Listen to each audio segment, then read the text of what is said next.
আসসালামু আলাইকুম বন্ধুরা, আজকে আপনাদের দেখাবো গরুর খামারে সারাদিন ঠিক কোন কোন কাজ করতে হয়। যারা নতুন খামার করতে চান ভিডিওটি তাদের অনেক কাজে লাগবে। সকালে ঘুম থেকে উঠে প্রথম কাজ হচ্ছে গরুগুলোকে গোয়াল ঘর থেকে বের করে দেওয়া। ওরা একটু নড়াচড়া করলে শরীরটা ফ্রেশ হয়ে যায়। গরুগুলোকে আস্তে আস্তে বের করছে, একটা একটা করে বের করতে সময় লাগে। গরু বের করার সময় কখনোই তাড়াহুড়ো করা যাবে না, কারণ গরু পিছলে পড়ে যেতে পারে। দেখেন, এদের চলাফেরা দেখলেই বোঝা যায় খোলা বাতাসে বের হলে কতটা খুশি লাগে। প্রতিদিন এই সময়টা ওদের জন্য সবচেয়ে রিল্যাক্সিং। তো বন্ধুরা, আমি গতকাল বিকালে তাদের জন্য খড় কেটে রেখেছিলাম, সেগুলো এখন বস্তায় ভরে নিয়ে যাচ্ছে। অনেকেই ভাবে গরুর খামার মানে শুধু খাওয়ানো আর বাঁধা, কিন্তু বাস্তবে খামার মানে প্রতিদিনের নতুন নতুন কাজ, নতুন নতুন দায়িত্ব। গরু পালনের করতে হলে শুধু টাকা থাকলেই হয় না, সময় লাগে, ধৈর্য লাগে, আর সবচেয়ে বড় কথা, মনের মধ্যে ভালোবাসা থাকতে হয়।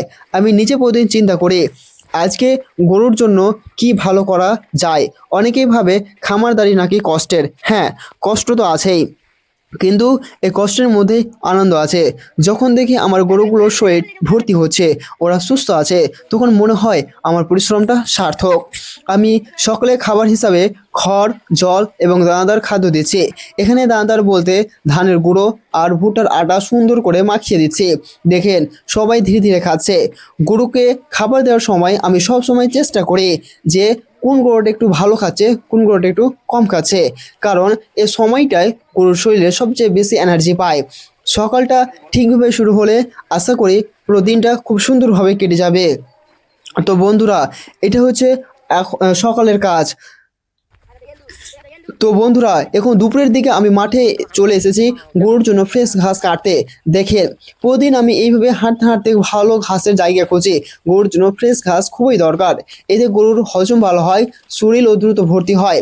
অনেকেই ভাবে ঘাস কাটা নাকি খুব সহজ কাজ, কিন্তু আসলে রোদ্দুরে মাঠে হাঁটা, জায়গা খোঁজা, তারপরে কেটে নিয়ে যাওয়া, এটাই খামারের সবচেয়ে নিয়মিত আর কষ্টের কাজগুলোর একটা। তবু এই কাজটা করতে আমার ভালো লাগে, কারণ আমি জানি যে ঘাসটা আজ কাটছি, এটাই কালকে আমার গরুগুলোর আরও সুস্থ রাখবে। আমার প্রতিদিনের পরিশ্রমটাই আসলে ভবিষ্যতের লাভ। তো বন্ধুরা, এখন দুপুরের খাবার হিসাবে খড় দিচ্ছি গরুগুলোকে। এগুলো তাদের দুপুরের খাবার। সকালে যা দিয়েছিলাম দুপুরে তাই দিলাম। দুপুরের দিকে আমার ছোট্ট ভাতিজা, মোটে মাত্র 7 বছর বয়স, গরুগুলোকে নিয়ে যাচ্ছে যেখানে আমরা তাদের খেতে দিই। দেখেন, গরুটা মাঝে মাঝে ওকে টেনে ফেলতে চায়, তবুও ছেলেটা হার মানে না। ওর এই উৎসাহটা দেখলে নিজের ছোটবেলার কথা মনে পড়ে। খামারের কাজ আসলে এইভাবে শেখা হয়, ধীরে ধীরে, ছোট থেকে দায়িত্ব বুঝে। ওদের এই আগ্রহটাই খামারের আসল শক্তি। দুপুরে খাওয়ানোর সময়টা আমার খামারের সবচেয়ে মিষ্টি মুহূর্ত। দেখুন, আমার ছোট্ট ভাতিজাটা কি সুন্দর করে গরুগুলোকে আদর করছে। গরুরাও ওকে দেখলে শরীর লড়িয়ে লেজ নেড়ে খুশি হয়ে যায়। আসলে মানুষ হোক বা পশু, ভালোবাসা সবাই বোঝে। খামারের কাজ যতই কঠিন হোক না কেন, এমন দৃশ্য দেখলে সব ক্লান্তি হয়ে মাটিতে মিশে যায়। তো বন্ধুরা, এখন আমরা দিয়েছি বিকেলের খাবারটা। সকালে যা দিয়েছিলাম দুপুরে তাই দিয়েছিলাম, বিকেলে তাই দিলাম। এগুলো খাওয়ার হলে আমরা তাদের বাড়ি নিয়ে চলে যাব। ভালো